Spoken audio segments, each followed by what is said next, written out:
Good morning students and welcome back. हम लोग continue करेंगे अपना टॉपिक कंसिडरेशन। ठीक है, पिछले क्लास में हम लोग कंसिडरेशन के जो रूल्स थे वो हम ऑलरेडी पढ़ चुके हैं।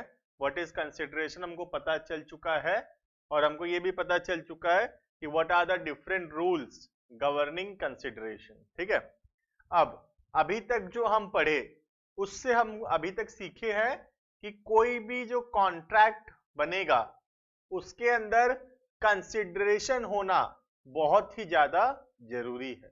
अगर कंसिडरेशन नहीं है तो कॉन्ट्रैक्ट नहीं बन पाएगा। ये हम अब तक पढ़े हैं। ठीक है, लेकिन अभी मैं कुछ ऐसा बोलने वाला हूं जिसको सुन के लगेगा कि सर ये क्या बोल दिए आप हैं, ऐसा फीलिंग आएगा अभी।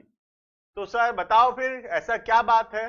तो देखो, अभी तक जो हम पढ़े उसमें था कि कंसिडरेशन होने से ही कॉन्ट्रैक्ट बनेगा।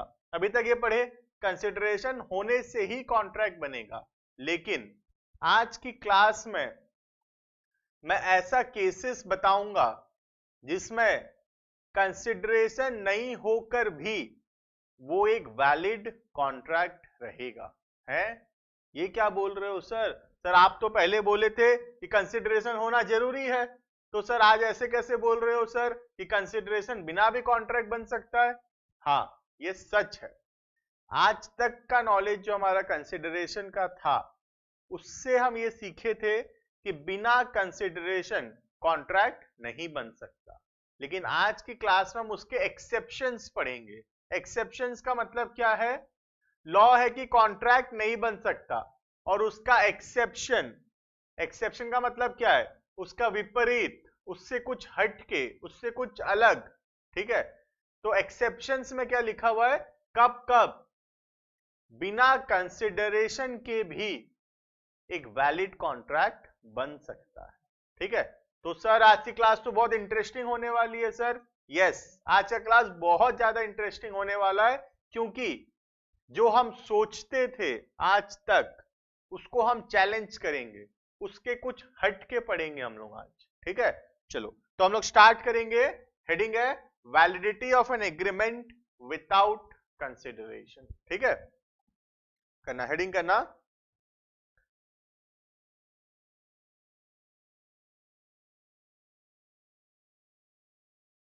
Validity of an agreement without consideration, validity of an agreement without consideration। ठीक है, थोड़ा सा इधर कर देता हूं, कंसिडरेशन पूरा लिख नहीं पाया मैं। तो validity of an agreement without consideration. ठीक है, तो आज तक जो हम पढ़ते हुए आए थे उससे कुछ अलग है। ये बोल रहा है वैलिडिटी ऑफ एन एग्रीमेंट, एक एग्रीमेंट का वैलिडिटी होगा, एग्रीमेंट वैलिड होगा इवन विदाउट कंसिडरेशन। ठीक है, क्लियर है एकदम? क्या पढ़ने जा रहे हैं हम लोग? जो हम सोचते थे उससे कुछ अलग, है ना। चलो तो हम लोग स्टार्ट करेंगे, लिखेंगे थोड़ा सा नोट्स। ठीक है, और बहुत सारे केसेस है, हम लोग एक एक करके सारा केसेस को आज के क्लास में डिस्कस करेंगे और हम कोशिश करेंगे कि ये बहुत ही इंपॉर्टेंट टॉपिक आज हम कंप्लीट कर लें। ठीक है, और एग्जाम में 90% एग्जाम्स में ये क्वेश्चन जरूर आया हुआ है, validity of an agreement without consideration. ठीक है, चलो लिखेंगे हम लोग। लिखना, the general rule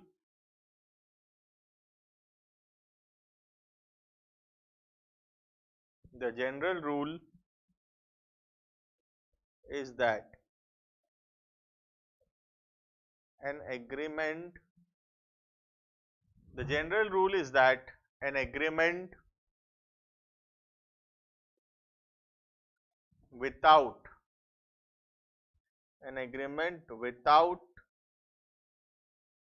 consideration, an agreement without consideration is void। void का मतलब क्या है? वैलिड का ऑपोजिट। void मतलब नॉट वैलिड। वॉइड का मतलब क्या है? नॉट वैलिड या नॉट एनफोर्सेबल बाय लॉ। ठीक है, तो बोल रहा है बिना कंसिडरेशन के कोई भी एग्रीमेंट वैलिड नहीं होता है, जनरल रूल है। ठीक है, मतलब यूजुअली ये देखा जाता है कि बिना कंसिडरेशन के कोई भी एग्रीमेंट वैलिड नहीं है। ठीक है,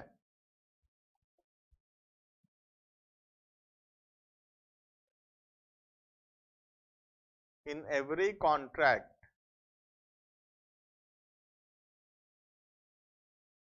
consideration is very important. In every contract, consideration is very important. A contract cannot be enforceable.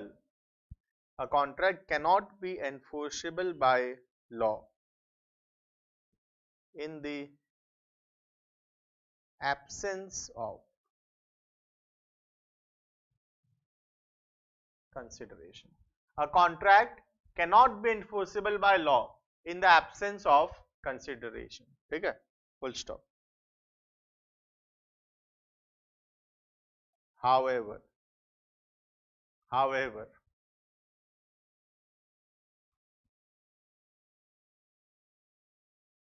Indian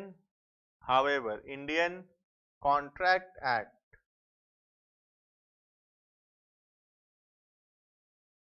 contains certain exceptions. Exceptions का मतलब क्या है?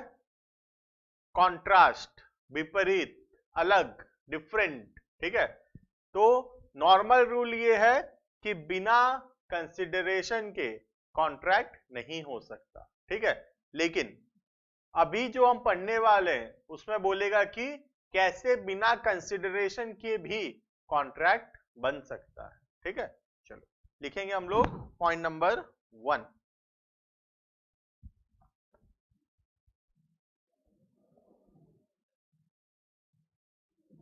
नेचुरल लव एंड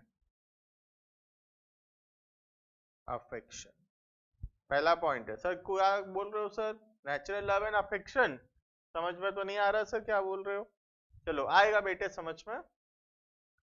हेडिंग है नेचुरल लव एंड अफेक्शन। ठीक है, चलो एक तुम्हारी जिंदगी का एक बहुत मस्त एग्जाम्पल यहाँ पे आने वाला है। ठीक है, मैक्सिमम बच्चों के साथ ऐसा जरूर हुआ होगा, और तुम्हारे साथ नहीं भी हुआ तो कोई बात नहीं, मेरे साथ तो जरूर हुआ है। ठीक है, चलो तो मैं बताता हूं कि क्या एग्जाम्पल है। ये कौन है बताओ सर? हमको क्या पता सर कौन है ये? सर ये मिक्की माउस बना रहे हो बेटे? मिक्की माउस नहीं है, पापा है ये, पापा, तुम्हारे पापा है सपोज, फादर। ठीक है, सपोज तुम्हारे पापा बहुत हैंडसम है बेटे, पता है मुझे, ये हमारा फोटो थोड़ा खराब बना है। ठीक है, तो लेट्स से फादर।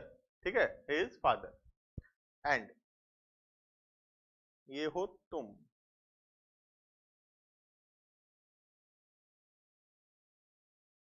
सन ले रहा हूं मैं। ठीक है, डॉटर का एग्जांपल नहीं ले रहा, एक बार सन का एग्जांपल ले रहा हूं। ठीक है, क्योंकि सन के साथ ज्यादा हुआ होगा ये मुझे पूरा भरोसा है, जो लड़के हैं उनके साथ ये ज्यादा हुआ होगा। ठीक है सर, ऐसे कैसे सर? देखना अभी बताता हूं। ठीक है, तो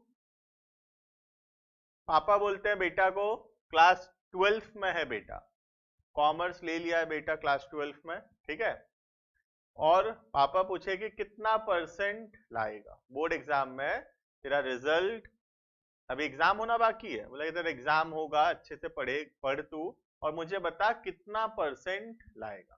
ठीक है, तो बेटा बोला पापा मैं मेहनत कर रहा हूँ, बहुत मेहनत कर रहा हूँ, मैं बहुत पढ़ रहा हूँ और मैं कोशिश करूंगा अच्छा से अच्छा परसेंटेज लाने की। ठीक है, तो पापा क्या बोले पापा बोले बेटा तू अगर 90% लाता है ओवरऑल, अगर तू 90% लाता है तो मैं तेरे को एक KTM बाइक दिलाऊंगा। बेटा बोला है 90% आने से KTM बाइक मिलेगा? पापा बोले हाँ, अगर 90% आएगा 12th के बोर्ड एग्जाम्स में तो तेरे को एक KTM बाइक दूंगा। बेटा पूरा एकदम खुश हो गया। बेटा बोला पापा मैं बहुत मेहनत करूंगा और 90% से ज्यादा लाके दिखाऊंगा आपको, ठीक है। तो बेटा क्या किया, बहुत पढ़ाई किया बेटा, और ये लाया एग्जाम में 93%।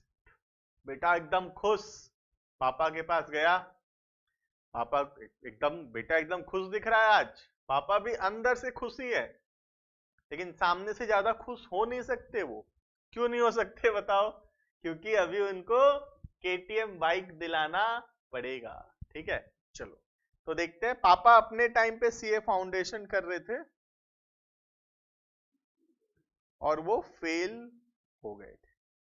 पापा अपने टाइम में CA फाउंडेशन के एग्जाम्स दिए थे और वो फेल हो गए थे, ठीक है। तो बेटा 93% लाया। बेटा पापा के पास गया मार्कशीट लेके, बोला पापा देखो आपका बेटा कितना परसेंट लाया है, 93%। तो पापा मुझे KTM बाइक दिला दो, ठीक है। पापा मार्कशीट देख रहे हैं, विश्वास नहीं हो रहा ये मेरा ही बेटा का मार्कशीट है। बोले चलो ठीक है। पापा बोले चलो देखते हैं, दिलाएंगे दिलाएंगे, अभी क्या हड़बड़ी है, देखते हैं, ठीक है। बेटा बोला देखते हैं? देखते हैं का क्या मतलब है? बाइक दिलाना पड़ेगा। आप बोले थे 93% लाऊंगा तो बाइक दिलाओगे, बाइक दिलाना पड़ेगा। बेटा जिद्दी कर रहा है कि 93%, आप एग्रीमेंट किए थे मेरे साथ, आप मुझे प्रॉमिस किए थे, ठीक है, बाइक दिलाना पड़ेगा आपको। 93% लाया मैं, ठीक है। जब बेटा बिल्कुल भी बात नहीं सुना पापा का, पापा क्या बोले, आओ बेटे तुमको बताते हैं इंडियन कॉन्ट्रैक्ट एक्ट। पापा जानते हैं CA फाउंडेशन कर रहे थे पापा। पापा क्या बताए, पापा बोले आओ बेटे तुमको मैं बताऊं इंडियन कॉन्ट्रैक्ट एक्ट, ठीक है। तो इंडियन कॉन्ट्रैक्ट एक्ट में फादर बोले देखो हम दो व्यक्ति हैं, हमारे बीच में एक बात हुई कि तुम 93% लाओगे और तुमको KTM बाइक दूंगा, ठीक है। तो यहां पे तुम 93% लाओगे तो मैं तुम्हें KTM का बाइक दूंगा, तो मेरे तरफ से कंसिडरेशन है, मैं तुमको बाइक दे रहा हूं तो मेरे तरफ से कंसिडरेशन है। तुम बदले में मुझे क्या दोगे बताओ? तुम बदले में तो कुछ नहीं दे रहे। पापा बेटा बोले पापा पापा मैं 93% लाया जो। पापा बोले मेरे लिए लाए नहीं, अपने लिए लाए, तुम्हारा फ्यूचर ब्राइट होगा, तुम CA बनोगे, तुम CS बनोगे, तुम फ्यूचर में पैसे कमाओगे, मेरे लिए नहीं लाए। तुम अपने भविष्य के लिए मार्क्स लाए हो, मेरे लिए नहीं लाए, मेरा भविष्य खत्म हो चुका है, मेरे लिए मार्क्स नहीं लाए, तुम अपने लिए मार्क्स लाए हो। 93% तुम्हारा है, मैं तो बस खुश हो जाता हूं मार्क्स देख के, ठीक है। तो मैं तुमको KTM बाइक दूंगा तो मेरे तरफ से कंसिडरेशन है, लेकिन तुम्हारे तरफ से तो कोई कंसिडरेशन नहीं है, तुम तो मुझे कुछ नहीं दोगे। तो ये जो कॉन्ट्रैक्ट तुम बोल रहे हो, ये जो एग्रीमेंट तुम बोल रहे हो, ये एग्रीमेंट वैलिड नहीं है। This is not a valid agreement. Hence father English में आ चुके हैं, पापा इंग्लिश बोल रहे हैं आज। पापा बोल रहे हैं hence I am not bound to give you KTM bike because there is no consideration from your side. From my side there is a consideration. I am giving you KTM bike, but what about you? You are not giving me anything. Hence, I am not liable to give you KTM. पापा मुकर चुके हैं यहाँ पे। देख रहे हो क्या हो रहा है बेचारा बच्चा के साथ, तुम्हारे साथ भी जरूर हुआ होगा ये। पापा बोले बेटा 10th पास कर साइकिल दिलाएंगे, बढ़िया साइकिल दिलाएंगे, 12th पास कर 50,000 का मोबाइल दिलाएंगे, तब पास वास हो गए हम, कुछ आया तो नहीं, ठीक है। तो आज मैं तुमको एक तरीका बताने वाला हूं जिससे पापा लोग अगर प्रॉमिस कर दिए कि देंगे तो फिर उनको देना पड़ेगा। क्यों? क्योंकि आज हम पढ़ेंगे ऐसे कॉन्ट्रैक्ट्स जो कि बिना कंसिडरेशन के भी वैलिड है। एक्सेप्शंस पढ़ रहे हैं हम लोग, ठीक है। उसमें पहला पॉइंट है नेचुरल लव एंड अफेक्शन, ठीक है। अब बेटा थोड़ा गूगल में सर्च किया, ठीक है, और अब बेटा क्या बोल रहा है सुना। पापा तो मुकर गए थे, ठीक है, अब वो तो गया बेटा, लेकिन अब तुम अपने पापा अगर कुछ प्रॉमिस करें तो तुम कैसे उसको वैलिड बना सकते हो। तुमको सपोज पापा बोले केटीएम बाइक दूंगा सीए फाउंडेशन में, बेटे 300 मार्क्स लेके आओगे तो 300 मार्क्स लेके आओगे, केटीएम बाइक दूंगा। किसी किसी के पापा प्रॉमिस कर भी चुके होंगे कि ये दूंगा सीए फाउंडेशन में इतना मार्क्स लाने से। ऐसा बोले हैं क्या तुमको? हाँ सर, हमको तो ऐसा बोला गया है। बेटे बाद में मुकर जाएंगे देखो पापा लोग। तो अभी एक काम कर लो, अभी मेरा बात सुन लो। यहाँ पे पॉइंट नंबर 1 पढ़ लो, नेचुरल लव एंड अफेक्शन, जो बोलता है कि अगर पार्टी ऐसा है जैसे कि father and son, they have a natural love and affection, उनका रिलेशनशिप ऐसा है जिसमें नेचुरल लव एंड अफेक्शन है, लव एंड अफेक्शन का रिलेशनशिप है।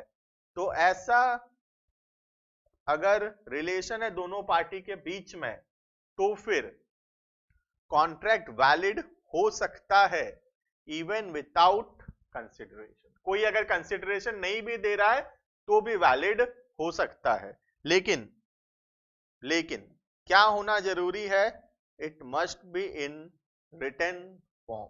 Second, it must be registered, ठीक है, रिटन एंड रजिस्टर्ड। तो अगली बार अगर पापा बोले कि बेटे केटीएम बाइक मिलेगा सीए फाउंडेशन में 300 मार्क्स लाओ, फट से एक पेपर निकालना, पापा को दो ना, पापा लो पेपर, इसमें लिख दो कि सीए फाउंडेशन में 300 मार्क्स लाने से केटीएम बाइक दोगे। ये बात इसमें यहां लिख दो आज। और इसको लिखने के बाद पापा अगर लिख दिए, नीचे साइन करवा लेना पापा का, और तुम भी साइड में साइन मार देना, और उस पेपर को ले जाके कोर्ट में नोटारी करा लेना। नोटारी समझते हो? एफिडेविट जो बोलते हैं, ठीक है, 100 रुपए लगेगा, कोर्ट में जाके उसको रजिस्टर करा लेना। रजिस्टर करना मतलब एफिडेविट करा लेना, नोटारी करा लेना। और उसके बाद अगर तुम 300 मार्क्स लाते हो तो फिर तुम्हारे पापा को कुछ भी करके केटीएम बाइक देना ही पड़ेगा। कुछ भी हो जाए केटीएम बाइक देना ही पड़ेगा।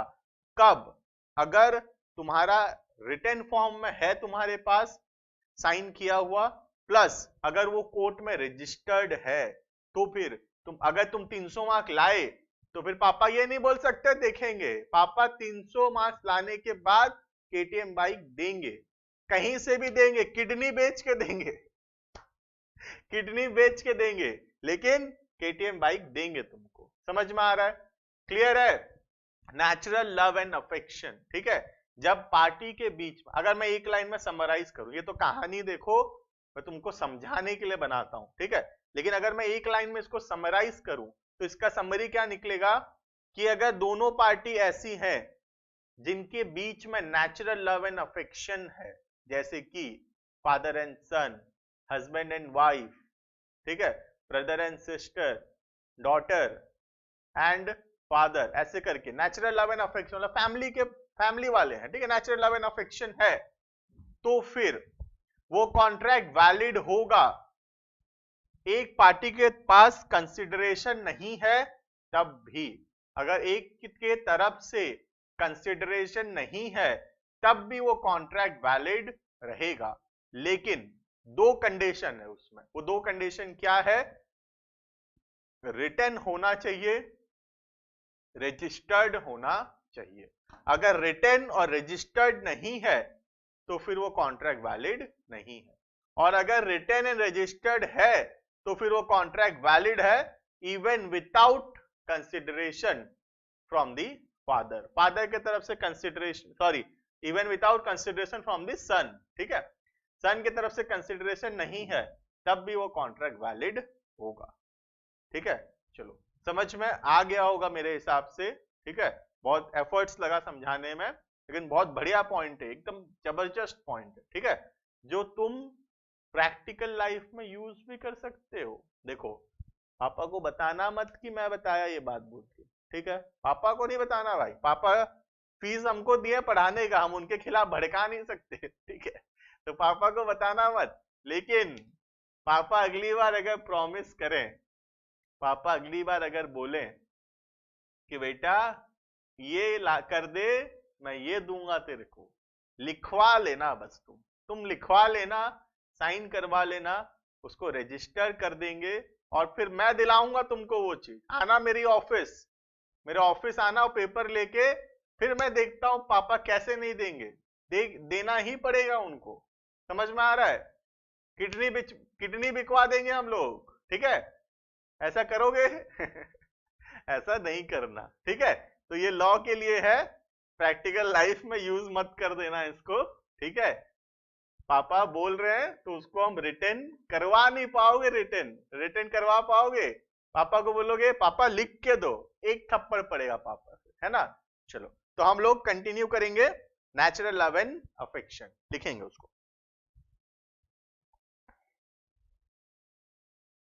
अ रिटन सबसे इंपॉर्टेंट है, देखो ये दो line, a written and registered. अगर रिटन एंड रजिस्टर्ड नहीं है तो गया भाई, वैलिड नहीं है वो, ठीक है? A written and registered agreement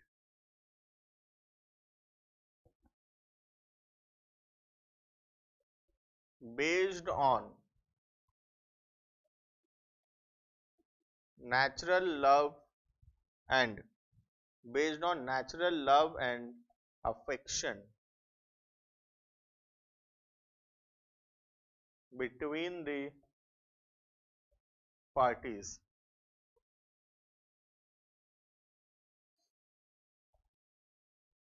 is valid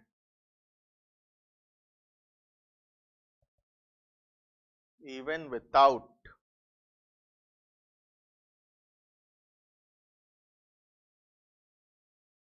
consideration, even without consideration, ठीक है? Example,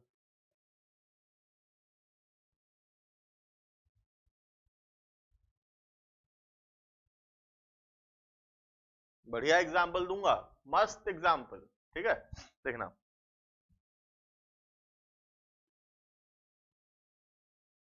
a husband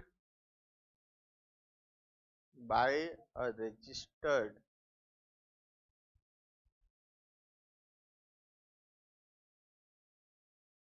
agreement promised, ठीक है? लिख लो पहले, ठीक है? A husband by a registered agreement promised to pay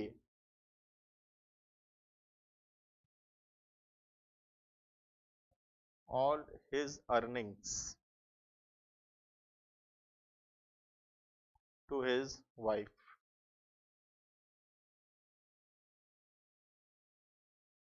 It was held that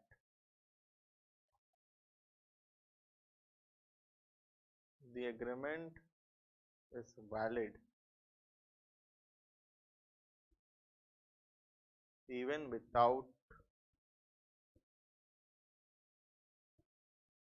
consideration. The agreement is valid even without consideration, ठीक है? चलो इसका मतलब समझाऊं तुमको, देखना, मस्त एग्जाम्पल है, ठीक है? देखना, एक हस्बैंड है और ये उसकी वाइफ है, फोटो नहीं बनाते अभी, है ना? ये हस्बैंड है और ये वाइफ है, ठीक है? हस्बैंड क्या किया? हस्बैंड बोला कि मैं जो भी कमाऊंगा, इमोशनल हो गया बेचारा, एकदम इमोशनल हो गया और बोला मैं आज से जो भी कमाऊंगा मैं सब तुझे लाके दूंगा। देख लो क्या बोल रहा है हस्बैंड। हस्बैंड बोला मैं आज से जो भी कमाऊंगा सब मेरी बीवी को लाके दे दूंगा। तो बीवी निकली चालाक। बीवी क्या थी? CA foundation. फेल या पास? अरे पास, इस बार सीए फाउंडेशन पास थी वो। तब जानती थी इंडियन कॉन्ट्रैक्ट एक्ट क्या बोलता है। क्या बोली? चलो लिख के दे दो एक बार। एक पेज निकाली, हस्बैंड को पेज दी और बोली थोड़ा लिख दो तो कि तुम जो भी कमाओगे मुझे लाके दोगे। तो हस्बैंड भी बेचारा बोला चल लिख देते यार, क्या है। हस्बैंड लिख दिया। हस्बैंड बोला मैं आज से जो भी कमाऊंगा मेरी वाइफ को लाके दूंगा। नीचे साइन कर दिया, बीवी भी साइन कर दी नीचे, और ले जाके उसको रजिस्टर करा दी कोर्ट से। अब हस्बैंड जो भी कमाए किसको लाके देना पड़ेगा? वाइफ को लाके देना पड़ेगा। हस्बैंड की तरफ से कंसिडरेशन है, हस्बैंड पैसा दे रहा है, जो कमा रहा है लाके दे रहा है। वाइफ की तरफ से कंसिडरेशन नहीं है, फिर भी ये कॉन्ट्रैक्ट क्या है? This is a valid contract. Why it is valid? Because three things. One, it is written, second it is registered, and third the parties are in natural love and affection. natural love and affection है इनके बीच में, ठीक है। Husband wife natural love and affection है, return है, registered है। बीवी निकली चालाक, ठीक है, बीवी लिखवा ली, रजिस्टर करवा ली। अब जो भी कमाएगा हस्बैंड चुपचाप बीवी के हाथ में लाके देगा। नहीं लाके दिया, बीवी केस कर सकती है पति के नाम पे कि ये कमाता है और मुझे लाके नहीं देता है, जबकि ये लिख के दिया था लाके देगा। और कोर्ट भी फिर यही डिसीजन देगा कि पति जो कमाएगा बीवी को लाके देगा। समझ में आ रहा है? तो देख लो भाई, अच्छे से पढ़ो यहाँ, और ये प्रॉमिस वॉमिस मत कर देना अपनी वाइफ को कि जो कमाओगे लाके दोगे, ठीक है। और करते भी हो, मेरा आइडिया सुन लो, करते भी हो तो ओरल करना, रिटर्न कभी मत करना। रिटर्न करोगे फंसोगे, ठीक है। चलो सर, आप किए हो क्या सर प्रॉमिस? देखो मेरा तो नया नया शादी हुआ है, ठीक है, मैं तो नहीं किया ये प्रॉमिस वॉमिस, और मैं भी सीए, उधर भी नॉलेज है पूरा, तो हम लोग ये सब बढ़ावा ही नहीं देता मैं ये सब काम को, ठीक है। तो मैं ऐसा कोई प्रॉमिस वॉमिस नहीं कर रखा, ठीक है। नेक्स्ट पढ़ेंगे पॉइंट नंबर 2। ए दिया था कि 1 दिया था? पॉइंट नंबर बहुत ऊपर चला गया है, पॉइंट नंबर ए था। चलो नेक्स्ट हम लोग पढ़ेंगे point number B.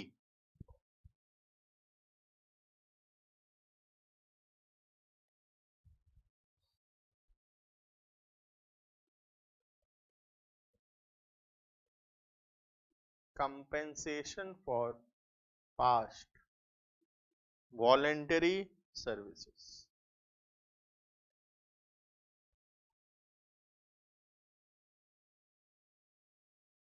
Compensation for past voluntary services, ठीक है, बढ़िया पॉइंट है एकदम, ठीक है, ध्यान से देखना।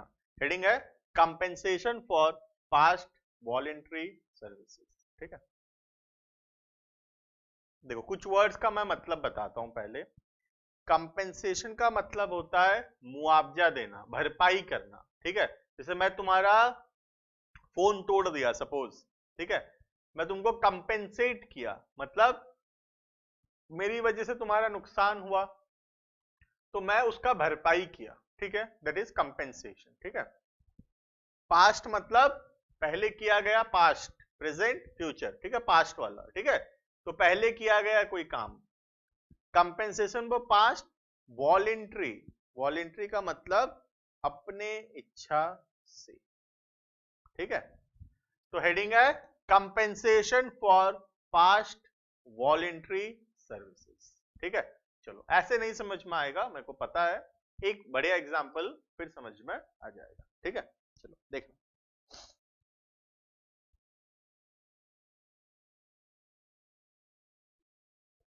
ये है मिस्टर ए, ठीक है, इसका ना वॉलेट, इसका बेचारे का वॉलेट जो है ना रास्ते में कहीं गुम हो गया।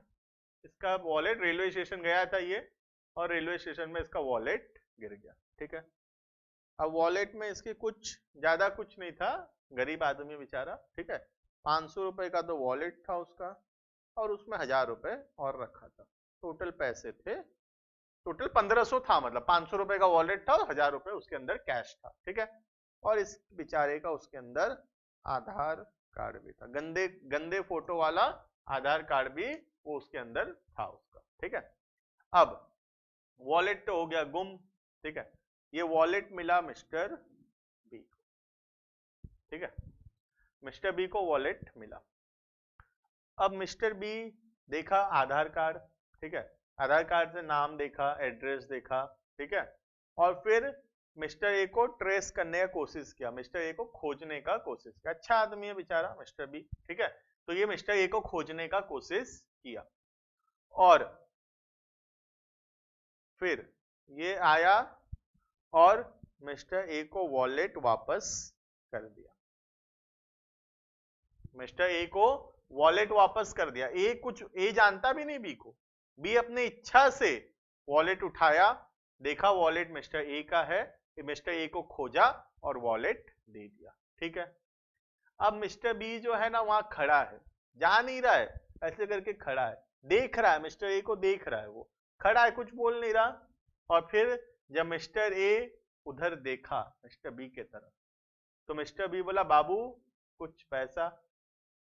इसका मतलब क्या है, वो कुछ मांग रहा है बेचारा, इतनी मेहनत से तुमको खोज के लेके आया है, वॉलेट वापस किया है, तो बोल रहा बाबू कुछ पैसा दे दो, 100-200 रुपए कुछ हमको दे दो।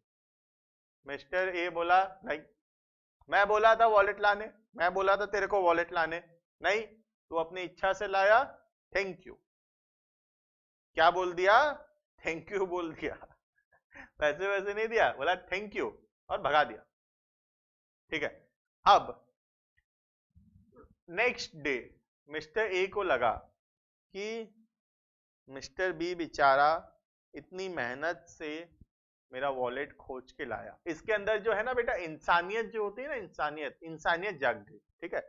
और मिस्टर ए मन मन में सोच रहा है कि मिस्टर बी बेचारा इतनी मेहनत से वॉलेट खोज के लेके आया, ठीक है, तो कुछ पैसे देने चाहिए थे, ठीक है। तो ये क्या डिसाइड किया, ये बोला, ये मिस्टर बी को फोन किया, नंबर निकाला खोज के और मिस्टर बी को फोन किया, बोला मैं तुमको 500 रुपए दूंगा, I will give you 500 rupees, तुम जो काम किए, इतने बढ़िया काम किए, तुम वॉलेट खोज के वापस किए मुझे, उसकी वजह से मैं तुमको 500 रुपए का इनाम दूंगा, ठीक है।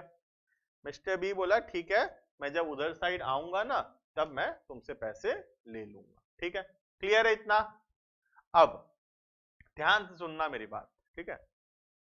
ए यहां पे बी को क्या देगा, 500 रुपीज देगा, ए बी को क्या देगा, 500 रुपीज देगा, ठीक है। बी बदले में क्या देगा ए को, कुछ नहीं। बी क्या ए को कुछ देगा, कुछ नहीं देगा, ठीक है, क्योंकि ये तो ऑलरेडी वापस कर चुका वॉलेट, वॉलेट तो ऑलरेडी वापस कर चुका, वो कोई कंसिडरेशन भी नहीं है। वॉलेट वापस करना is not a consideration, because consideration must move at the desire of the promisor. Promisor मतलब मिस्टर ए। मिस्टर ए बोला होता मिस्टर बी को कि मेरा वॉलेट खोज के ला, और मिस्टर बी वॉलेट लाता, तो वो कंसिडरेशन होता, ठीक है, क्योंकि consideration must move at the desire of mister A, mister A की इच्छा से होना चाहिए, ठीक है। तो ये कोई कंसिडरेशन नहीं है, वॉलेट वापस करना इज नॉट अ कंसिडरेशन, क्योंकि मिस्टर ए नहीं बोला था वॉलेट वापस कर बोल के, वो तो अपनी इच्छा से किया, ठीक है।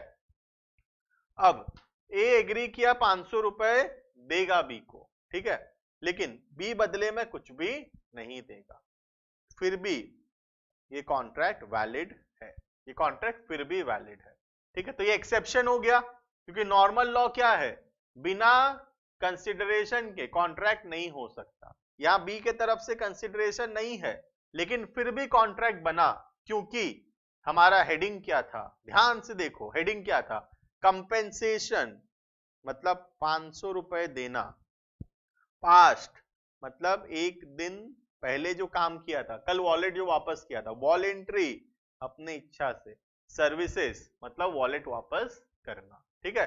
तो मिस्टर बी जो पहले मतलब पास्ट में कल जो अपनी इच्छा से वॉलेट वापस किया था, उसके बदले आज मैं प्रॉमिस किया 500 रुपए देने के लिए, ठीक है। तो पास्ट में कोई अपनी इच्छा से कुछ काम किया है और हम उसको आज प्रॉमिस करते हैं कि हम तेरे को पैसे देंगे, तो वो कॉन्ट्रैक्ट क्या होगा, वैलिड होगा, ठीक है। तो ए के तरफ से कंसिडरेशन है 500, बी के तरफ से कोई कंसिडरेशन नहीं है, लेकिन still the contract is valid, ठीक है। बस कंडीशन डाल दिए कि क्या होना चाहिए, it must be written, it must be registered, ठीक है। तो अगर रिटर्न और रजिस्टर्ड है तो बी जो है 500 रुपए क्लेम कर सकता है ए से, भले ही बी के तरफ से कोई कंसिडरेशन नहीं है। ठीक है, ये मत सोचना कि बी के तरफ से कंसिडरेशन है, बी वॉलेट वापस किया है, वो कोई कंसिडरेशन नहीं है। ध्यान से लगाओ, लॉ लगाओ कंसिडरेशन का। कंसिडरेशन का लॉ क्या बोलता है? Consideration must move at the desire of the promisor. Promisor की इच्छा से होना चाहिए कंसिडरेशन। यहाँ पे प्रोमिसर की इच्छा से नहीं हुआ है। वॉलेट वापस किया, अपने इच्छा से वापस किया। ए बोला नहीं वॉलेट वापस कर बोल के, या ए ये भी नहीं बोला वॉलेट खोज के ला। ठीक है, तो वॉलेट वापस करना was not a consideration. Clear? लेकिन फिर भी ए 500 देगा तो वो एक वैलिड कॉन्ट्रैक्ट होगा, प्रोवाइडेड वैलिड कब होगा? Return and registered. ठीक है, चलो लिखेंगे हम लोग compensation for past voluntary services. लिखना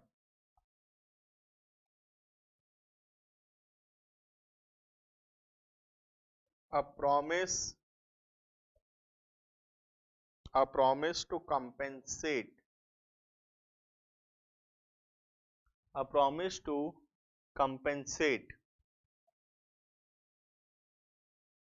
for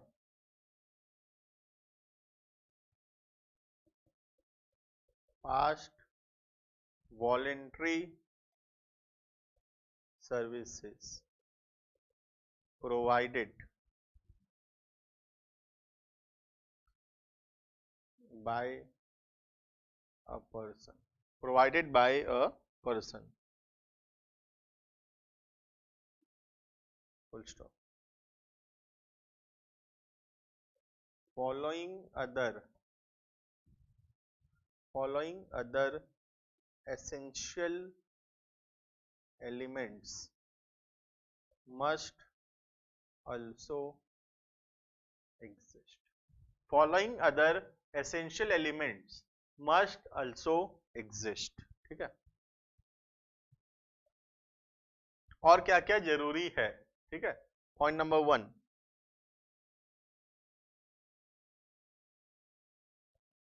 the services should have been voluntarily performed. Services अपनी इच्छा से परफॉर्म किया है मिस्टर बी। ठीक है, point number B,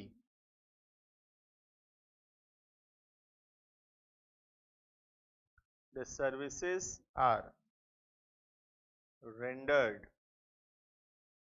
to the promiser. Services किसको दिए हम लोग? प्रोमिसर को सर्विस दिए हैं। Point number C,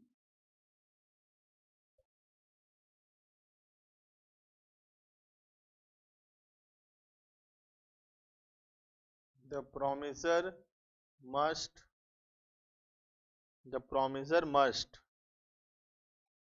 have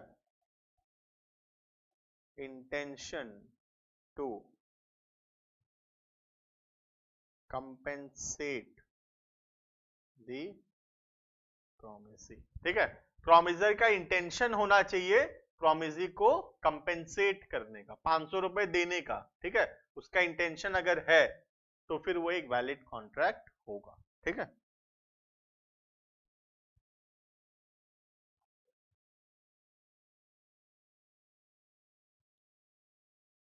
example, ये वाला एग्जाम्पल लिख लेते हैं, पर्स वाला। ठीक है, mister A finds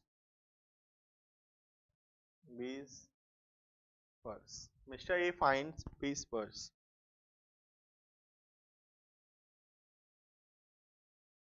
and gives it to him.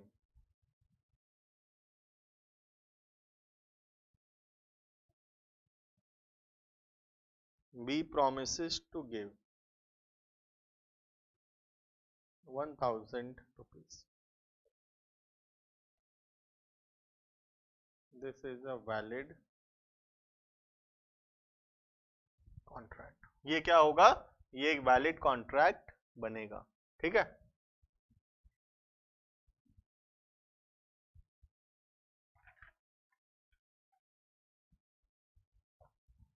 Clear है एकदम, ऑल क्लियर, सही जा रहा है, ठीक है।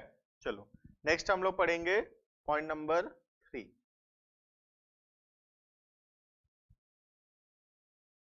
पॉइंट नंबर सी, ठीक है।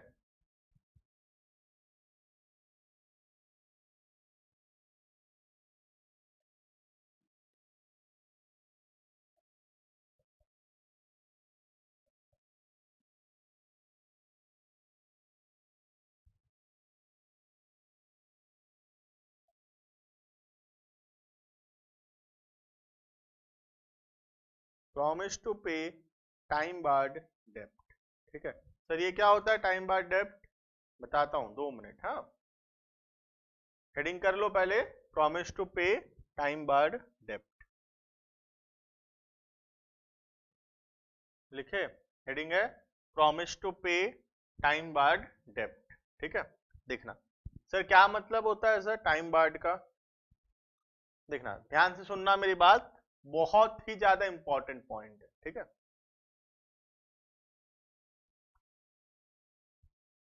सपोज ये है मिस्टर ए और एक है मिस्टर बी, ठीक है। मिस्टर ए जो है उसको पैसा मिलने वाला था, कोई भी वजह से उधार में सामान बेचा ही होगा या लोन दिया होगा मिस्टर बी को, और अपने को ना 50,000 रुपए मिलने वाला है, किससे, मिस्टर बी से, ठीक है। तो मिस्टर बी से अपने को 50,000 रुपीज मिलने वाला है, ठीक है। अब 3 साल हो गया, 3 इयर्स हो चुका है, द डेप्ट इज नॉट क्लियर्ड, मतलब ए भी पैसा मांग नहीं रहा, बी भी पैसा दिया नहीं, ठीक है, और 3 साल हो गया, ठीक है। तो इंडिया में एक लॉ है, तुम तो अभी नहीं जानते उसके बारे में, लॉ है इंडियन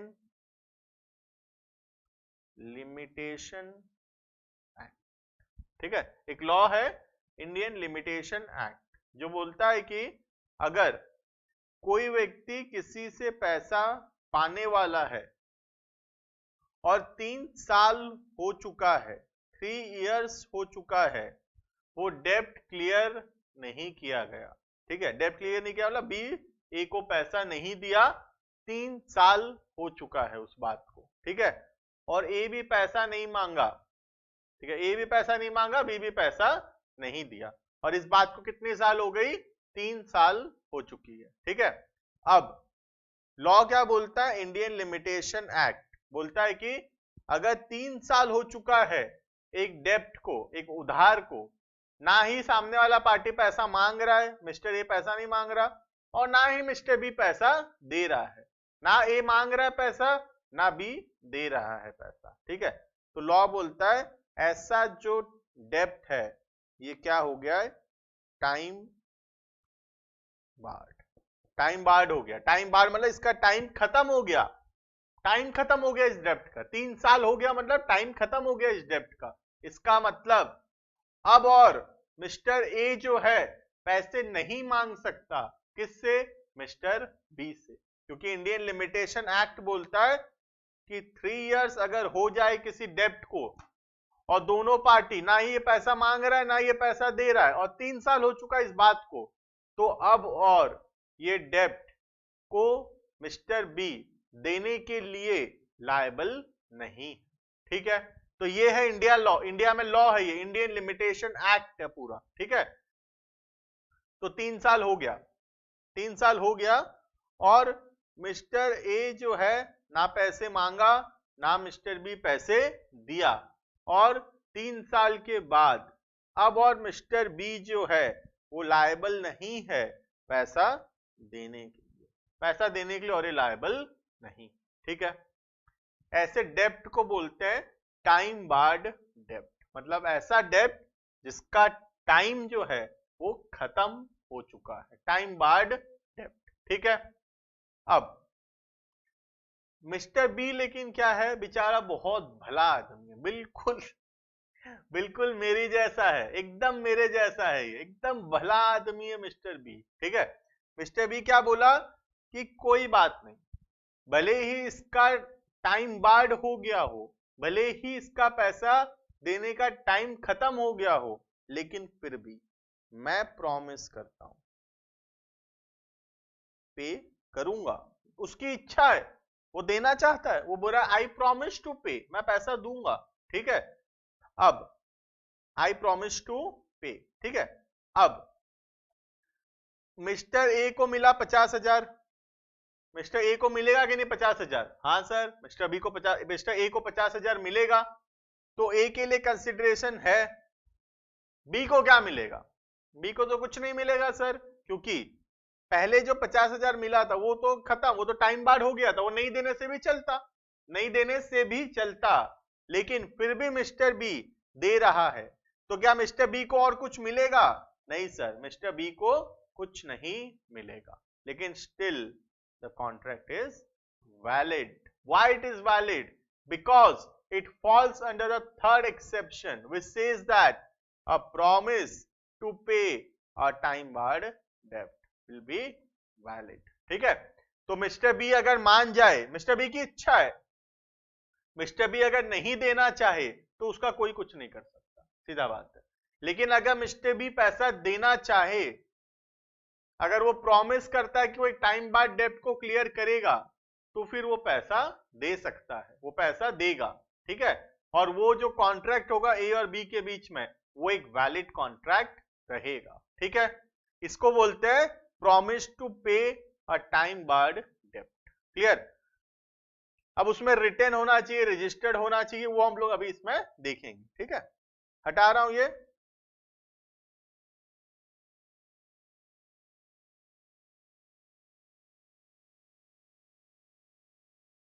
हेडिंग है promise to pay time barred डेब्ट, लिखना।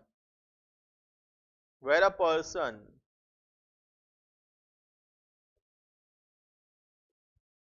इन राइटिंग, इन राइटिंग मतलब लिखावट में, इन राइटिंग लिखावट में होना चाहिए, लिखा हुआ होना चाहिए, ठीक है। Where a person in writing signed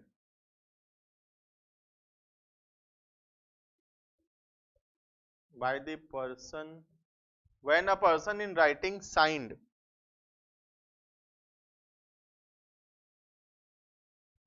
promise कर दो इसको, सॉरी, ठीक है। when a promise, where a promise in, ठीक है, सेंटेंस का फ्रेमिंग बदल रहा हूं, ठीक है। where a promise in writing signed by the person making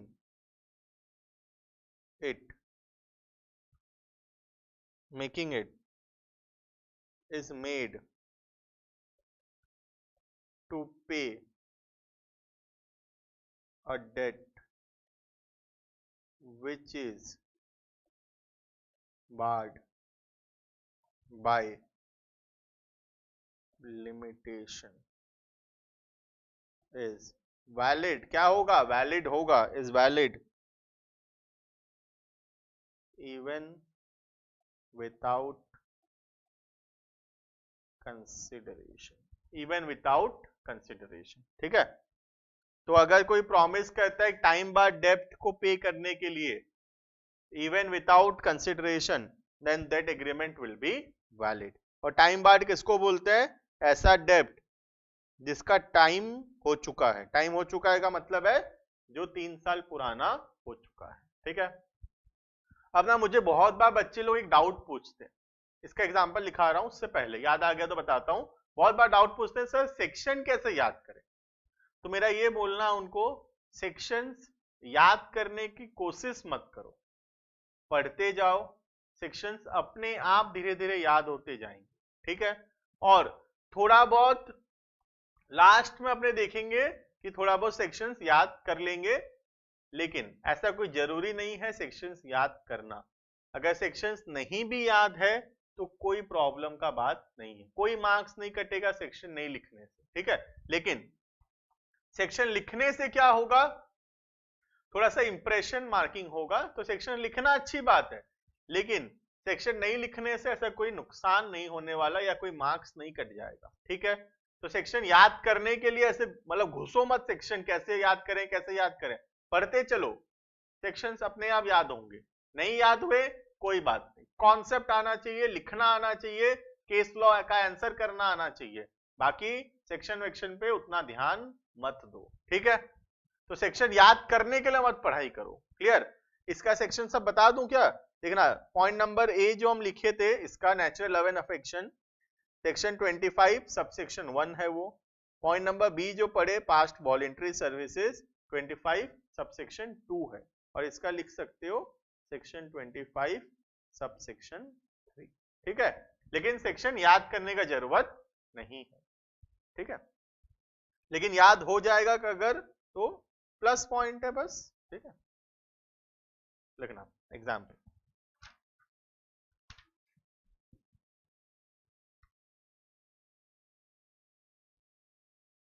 लिखना A is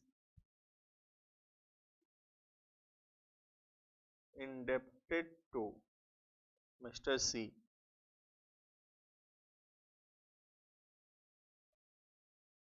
but the debt is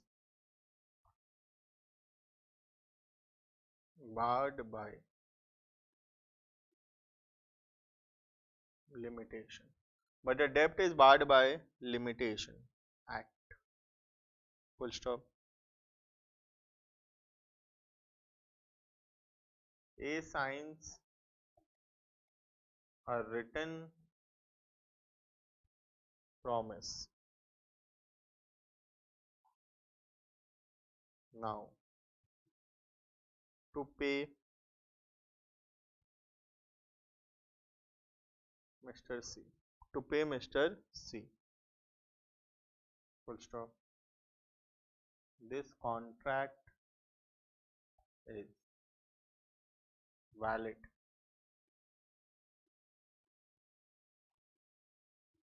even without consideration. This contract is valid even without consideration, ठीक है।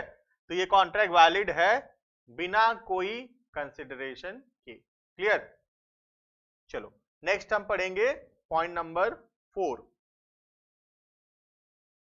बहुत ही शानदार पॉइंट है point number 4, that is agency, ठीक है। लिख लिए थे तो, नहीं लिखे थे तो क्या हो गया, टेक्नोलॉजी यूज करना, वीडियो को पॉज कर लेना और क्या ही है, ठीक है। चलो लिखेंगे point number D, that is agency. देखना मस्त एग्जांपल लेंगे एजेंसी का, ठीक है। एजेंसी का क्या मतलब है देखना, एजेंसी का मतलब होता है, तुम भी अपने बिजनेसेस में देखते होगे, एजेंसी लेना मतलब क्या, जैसे कोई बड़ा सारा ब्रिटानिया कंपनी है या HUL है हिंदुस्तान यूनिलीवर, ठीक है, या फिर कोई भी और बड़ी बड़ी कंपनी अनमोल है, ठीक है। तो इस सब का हम लोग क्या कहते हैं, एजेंसी ले लिए। एजेंसी ले लिए मतलब उसके डिस्ट्रीब्यूटर बन गए, ठीक है, उसको हम एजेंसी समझते हैं, ठीक है। यहां पे थोड़ा सा अलग है उसका एजेंसी का मतलब, जैसे ये प्रिंसिपल है सपोज मिस्टर ए, प्रिंसिपल मतलब मालिक, और बी उसका एजेंट, एजेंट मतलब उसका नौकर समझ लो तुम, ठीक है। तो ये मालिक है, उसको बोला गया यहाँ पे प्रिंसिपल, और एजेंट मतलब जो उसके बदले काम कर रहा है, प्रिंसिपल के बदले जो व्यक्ति काम कर रहा है उसको बोला जाता है एजेंट, ठीक है। तो जनरली जैसे कोई स्टाफ रखे अपने, कोई नौकर रखे अपने काम करने के लिए, तो नौकर क्या है, अपना एजेंट है। कोई अपने घर का बच्चा वहां काम कर रहा है, ठीक है, जैसे पापा है, पापा के बिजनेस में तुम हेल्प करते हो, तो पापा तो प्रिंसिपल है, पापा मालिक है, तुम उनके बदले थोड़ा बहुत काम वाम कर देते हो तो तुम उनके एजेंट हो गए, ठीक है। तो एजेंट होने के लिए ऐसा कोई जरूरी नहीं है कि यही व्यक्ति एजेंट बन सकता है, एजेंट कोई भी हो सकता है, ठीक है। तो सपोज तुम प्रिंसिपल हो और ये तुम्हारा एजेंट है, ये तुम्हारे बदले काम करता है, तुम जो काम बोलते हो वो काम मिस्टर बी करता है। सोच लो तुम्हारी दुकान का स्टाफ है, ठीक है, तो जो काम बोलोगे बी को बोलोगे जा बेटा वहां सामान दे के आ जा, ये फट स्कूटी स्टार्ट किया जाके सामान दे के आ गया, ठीक है। तो ये सर्विसेज प्रोवाइड कर रहा है तुमको, तुम्हारे बदले काम कर रहा है, और ये बदले में क्या ले रहा है तुमसे, पैसे ले रहा है, तो तुमको दे रहा है सर्विसेज, और तुमसे क्या ले रहा है, वो बदले में पैसे ले रहा है, ठीक है। तो कोई प्रॉब्लम नहीं है, काम करेगा तो पैसे लेगा। तो ये जो कॉन्ट्रैक्ट है ए और बी के बीच में, इसको बोला गया है एजेंसी। एजेंसी का मतलब क्या है, जब प्रिंसिपल के बिहाफ पे, प्रिंसिपल के बदले कोई व्यक्ति काम कर रहा है, कोई व्यक्ति काम संभाल रहा है प्रिंसिपल के बदले, तो उसको क्या बोलते हैं, वो कॉन्ट्रैक्ट को बोलते हैं कॉन्ट्रैक्ट ऑफ एजेंसी। जहां पे मिस्टर ए क्या है, मालिक है, और मिस्टर बी क्या है, यहाँ पे एजेंट है, ठीक है। एजेंट किसके बदले काम कर रहा है, मालिक के बदले काम कर रहा है वो, ठीक है। तो कंसिडरेशन है कि नहीं बताओ, फटाफट बताओ, कंसिडरेशन है या नहीं। हाँ सर, कंसिडरेशन तो है। पापा को, प्रिंसिपल को, मतलब तुम्हारे जो पापा हैं जो बिजनेस कर रहे हैं, उनको सर्विसेज मिल रहा है, स्टाफ काम कर रहा है और स्टाफ को पैसे मिल रहे हैं, तो उसमें कंसिडरेशन है। तो सर एजेंसी में कंसिडरेशन होता है। तो सर ये पॉइंट नंबर 4 यहां क्यों लिखे सर, आप तो क्या पढ़ा रहे हो, विदाउट कंसिडरेशन पढ़ा रहे हैं। तो पॉइंट नंबर 4 यहां कैसे आ गया, एक और एग्जांपल से वो समझ में आएगा, ठीक है। चलो, तो यहां समझ में आया एजेंसी में कंसिडरेशन है, ठीक है। जैसे तुम भी किसी का बदले काम कर रहे हो, तुम सब रिलायंस का यहाँ पे डिस्ट्रीब्यूटर बन गए रिलायंस के, या रिलायंस फ्रेश या बिग बाजार खोल लिए तुम यहाँ पे, ठीक है। तो क्या होगा, तुम बिग बाजार का सामान बेचोगे, बिग बाजार के प्रोडक्ट्स बेचोगे, और बदले में तुमको कुछ कमीशन या कुछ सैलरी वैलरी मिलेगा, ठीक है। तो तुम उनके बदले सामान बेच रहे हो और बदले में तुमको कुछ सैलरी या कमीशन दे रहे हैं। तो ये कॉन्ट्रैक्ट ऑफ एजेंसी है, जहां पे वो लोग क्या है, वो लोग प्रिंसिपल है और तुम यहाँ पे क्या हो, तुम एक एजेंट हो, उनके बदले काम कर रहे हो, ठीक है। समझ में आ रहा है। तो एजेंसी में कंसिडरेशन होता है, अभी तक जो हम पढ़े उससे, ठीक है। अब एक और अच्छा एग्जांपल देखना। तुम्हारे पापा का एक बिजनेस है, your father has a business, ठीक है। पापा बिजनेस संभालते हैं, पापा ही मालिक है, पापा ही अकेले हैं, पापा ही बिजनेस सारा देख लेते हैं, ठीक है। पापा को ना 15 दिन के लिए कहीं जाना था, पापा को 15 दिन के लिए कोई फॉरेन टूर मार के आना था, ठीक है। पापा बेचारे कोरोना के समय बहुत काम किए, थक गए हैं, फॉरेन टूर भेज दिया उनको, 15 दिन का फॉरेन टूर करवा दिए पापा का, ठीक है। तो पापा चल दिए फॉरेन टूर, खुशी खुशी चल दिए पापा तो फॉरेन टूर। पापा बोले थोड़ा दुकान का, मारवाड़ी बच्चे बोले दुकान का ख्याल रखना, दुकान इधर उधर ना हो जाए, दुकान का ख्याल रखना, ठीक है, सामान वामान बेचते रहना। तो ये बेटा रोज जाके सुबह दुकान खोलने लगा, ठीक है। अब यहां पे फादर का दुकान है, फादर यहाँ पे क्या है, ही इज द प्रिंसिपल, मालिक है, ठीक है। और एजेंट, सन क्या है, एजेंट है, प्रिंसिपल के बदले काम कर रहा है, पापा अभी नहीं है कुछ दिन के लिए, इसलिए पापा के बदले बेटा काम संभाल रहा है। तो बेटा यहाँ पे क्या है, बेटा है एजेंट, ठीक है। तो father is the principal, the son is the agent, ठीक है। अब 15 दिन ये बच्चा यहाँ पे रोज दुकान खोला, खूब बिक्री किया और बंडल बना बना के पैसा ड्रॉ में रखता चला गया, ठीक है। 15 दिन बाद पापा आए, पापा हिसाब किताब देखे, सारा हिसाब किताब पापा को दे दिया ये, और जितना सेल हुआ था, जितना सेल हुआ था सारा पैसा पापा को दे दिया, ठीक है। और फिर ना ये यहाँ पे खड़ा है, ऐसे चुपचाप ऐसे खड़ा है ये, और ये क्या देख रहा है, पापा को देख रहा है। किस निगाह से देख रहा है, कि पापा कुछ पैसा देंगे, पापा कुछ पैसा देंगे, इस निगाह से वो पापा को देख रहा है, ठीक है। और पापा तो कुछ बोले नहीं, पापा कुछ नहीं बोले बेटे को बोले बढ़िया काम किया, वेरी गुड, लेकिन कुछ पैसे वैसे का बात नहीं किए पापा।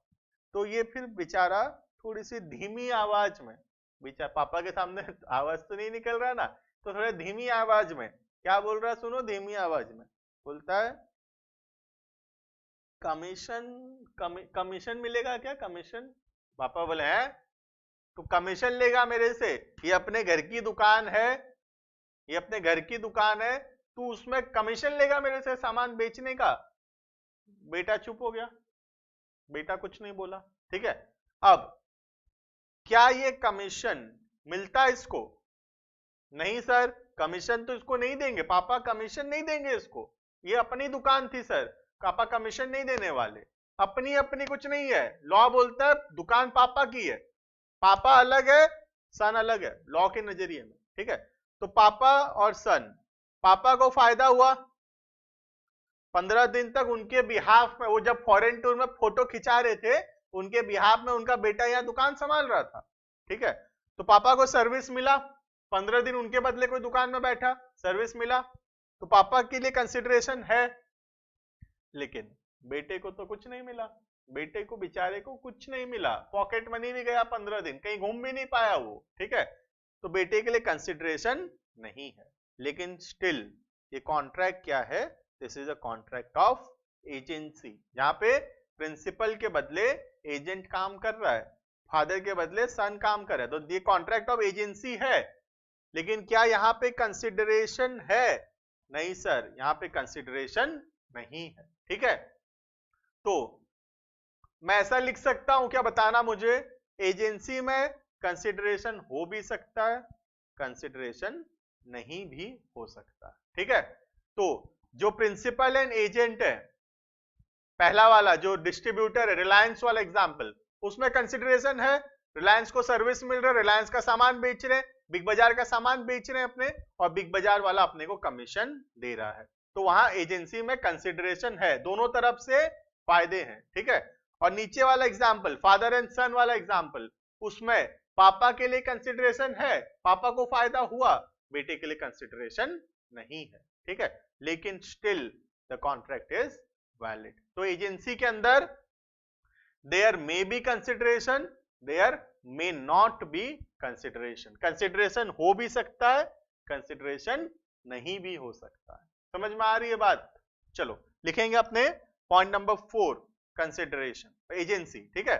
बहुत ज्यादा एक्सप्लेनेशंस नहीं है इसमें, मैं तो यहाँ पे बहुत समझाया तुमको, बुक में 1 लाइन 2 लाइन में खत्म कर दिया है इसको, क्योंकि एजेंसी आगे चल के स्टडीज में फिर से आने वाली है, ठीक है। जो आगे हायर स्टडीज करोगे सीए फाउंडेशन के बाद आईपीसीसी में वापस से आएगा एजेंसी, तो यहाँ पे सिर्फ 1 लाइन लिखा हुआ है, देयर मे और मे not be a consideration in agency, मतलब एजेंसी में कंसिडरेशन हो भी सकता है, कंसिडरेशन नहीं भी हो सकता है। लेकिन मुझे तो समझाना था ये बात, इसलिए मैं इतना एफर्ट्स करके समझाया। देखोगे तो एंड जो सॉल्यूशन, जो इसका एक्सप्लेनेशंस अपने लिखेंगे वो सिर्फ एक ही लाइन का होने वाला है, ठीक है। चलो लिखेंगे हम लोग, हेडिंग था point number 4, that is agency.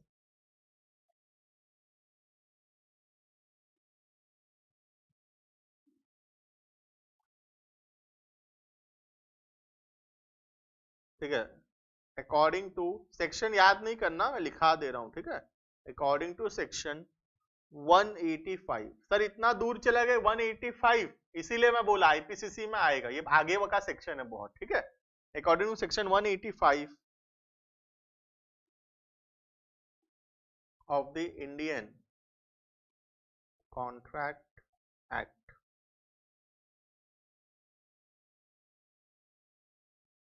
there may or may not be a consideration in agency.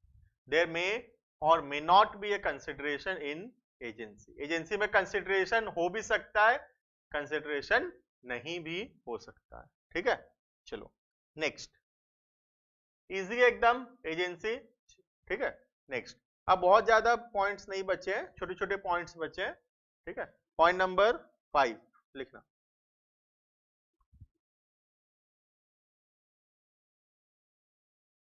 Completed gifts, ठीक है। इसको अच्छे से समझ लेना, क्योंकि इसके जैसा एक और पॉइंट इसके बाद आने वाला है, उसको बोलते हैं चैरिटी, ठीक है। कंप्लीटेड गिफ्ट्स या फिर चैरिटी, एक बार नीचे आएगा, ठीक है। कंप्लीटेड गिफ्ट्स का मतलब है,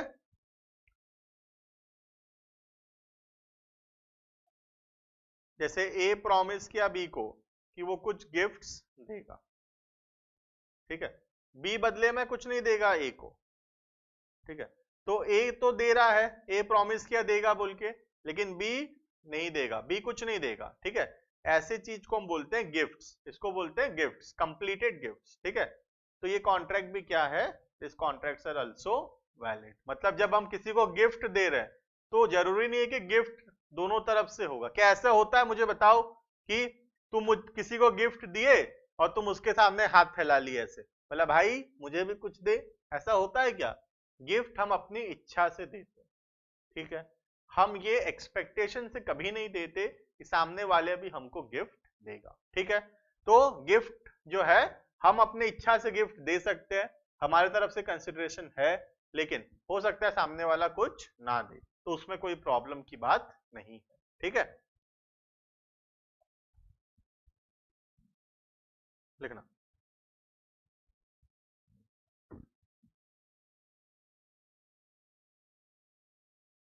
in case of completed gifts,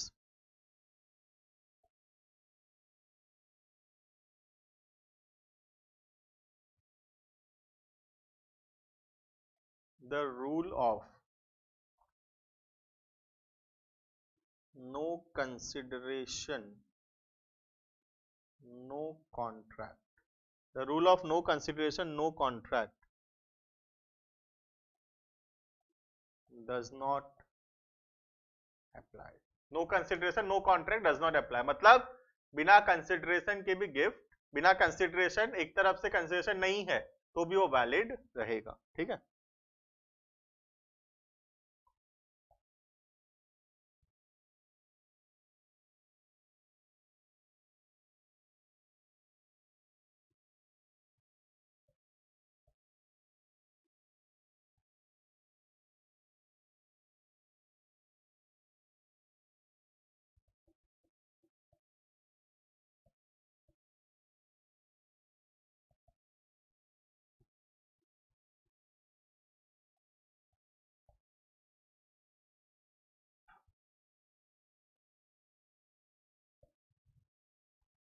even without consideration from one party, ठीक है। तो जब एक पार्टी कंसिडरेशन नहीं दिया, एक पार्टी गिफ्ट नहीं दिया, जरूरी नहीं है कि ए बी को गिफ्ट दिया तो बी भी ए को गिफ्ट देगा, ए बी को गिफ्ट दिया बी कुछ नहीं दिया, चलेगा, कोई प्रॉब्लम नहीं है उसमें, ठीक है। तो एक के तरफ से कंसिडरेशन है और दूसरे के तरफ से कंसिडरेशन नहीं है, ठीक है। ऐसा ही सेम एक पॉइंट है चैरिटी, ठीक है। चैरिटी, जैसे तुम मंदिर गए, ठीक है, मंदिर में तुम दान पेटी में 50 रुपए डाले, ठीक है। अब पुजारी के सामने बोल रहे हो, पुजारी मैं 50 रुपए डाला हूं, तो एक पेड़ा का तो 5 रुपया है, मुझे 10 तो पेड़ा दे। ऐसा होगा क्या, बताओ? नहीं, ऐसा नहीं होगा। चैरिटी हम अपनी इच्छा से 50 रुपए किए, सामने से कुछ आएगा ये एक्सपेक्टेशन से नहीं किए हैं हम, ठीक है। तो चैरिटी एक व्यक्ति अपने इच्छा से कुछ दिया, सामने वाला देगा कोई जरूरी नहीं है, और सामने वाला देगा भी नहीं, चैरिटी है। भिखारी को 10 रुपए दिए, क्या भिखारी से 8 रुपए मांगोगे? ऐसा करोगे? या 12 रुपए मांगोगे? नहीं, है ना।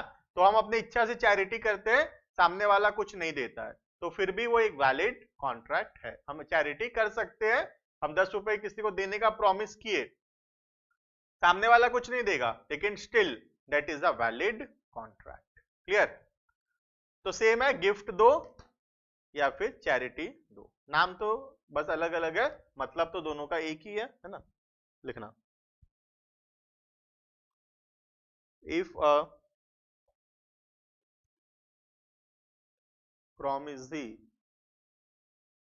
undertakes, if a promisee undertakes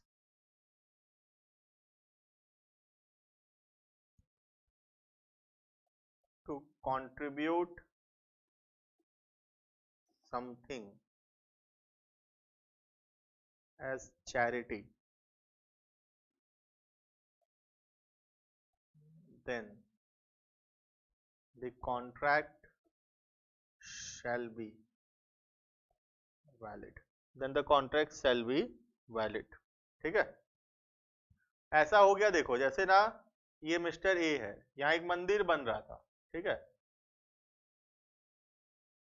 यहाँ एक मंदिर बन रहा था, ये जाके प्रॉमिस करके आ गया, क्या प्रॉमिस कर दिया कि मैं 5 लाख रुपए दूंगा, इस बात की प्रॉमिस करके आ गया, ये मंदिर बदले में कुछ नहीं देगा, लेकिन मिस्टर ए क्या करेगा, 5 लाख रुपए देगा।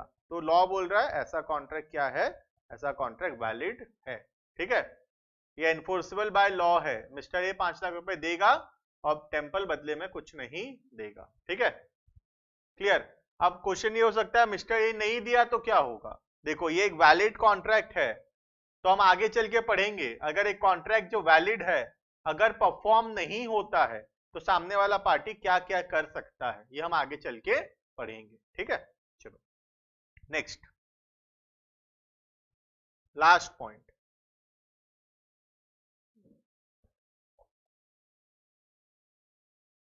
बेलमेंट। ठीक है, ऐसे तो देखो बुक के हिसाब से जाऊंगा, अगर एक लाइन लिखा हुआ है, क्या लिखा हुआ है देखो, नोट्स लिखा देता हूं मैं, क्या लिखा हुआ है देखना, नो कंसिडरेशन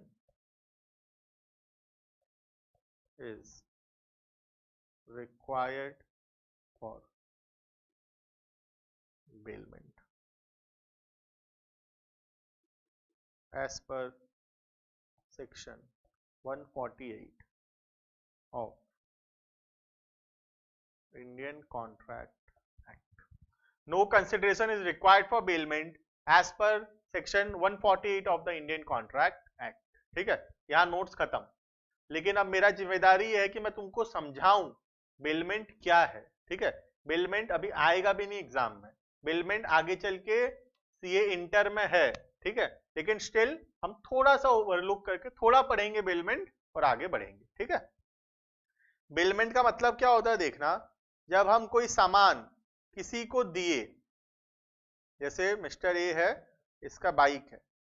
ठीक है, बाइक खराब हो जाता है, बाइक खराब हो जाता है तो अपने रिपेयर करने के लिए ये बाइक किसको दिए, गराज वाले को दे दिए। ठीक है, या शोरूम में हम लोग बाइक दे दिए ठीक कराने के लिए। ठीक है, अब बेलमेंट का क्या मतलब है, डिलीवरी ऑफ गुड्स, सामान किसी को दिए, बाइक किसी को दिए, किसको दिए, शोरूम वाले को, एक पर्पस के लिए। क्या पर्पस के लिए, रिपेयर के लिए। और जब रिपेयर का काम खत्म हो जाएगा शोरूम वाला बाइक वापस कर देगा। ठीक है, तो ऐसा कॉन्ट्रैक्ट जिसमें गुड्स हम किसी को देते हैं और जब गुड्स का काम खत्म हो जाएगा, एक काम के लिए दिए थे, वो काम जब कंप्लीट हो जाएगा तो सामने वाला गुड्स वापस कर देगा। ठीक है, तो हम बाइक किसी को दिए रिपेयर के लिए और रिपेयर का जब काम जब कंप्लीट हो जाएगा वो शोरूम वाला रिपेयर करके बाइक वापस कर देगा। क्या शोरूम वाला बाइक का मालिक बन गया, नहीं सर, मालिक नहीं बना, हम तो खाली उसको रिपेयर करने के लिए दिए,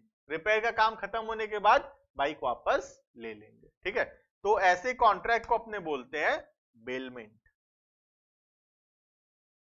this type of contracts are known as bailment. Bailment का मतलब क्या है, किसी को कोई सामान देना, कोई काम के लिए, कोई पर्पस के लिए, वो काम खत्म होने के बाद वो सामान हम उससे वापस ले लेंगे। ठीक है, तो ए पैसे देगा और शोरूम वाला बाइक ठीक करके देगा, तो यहां तो कंसिडरेशन है।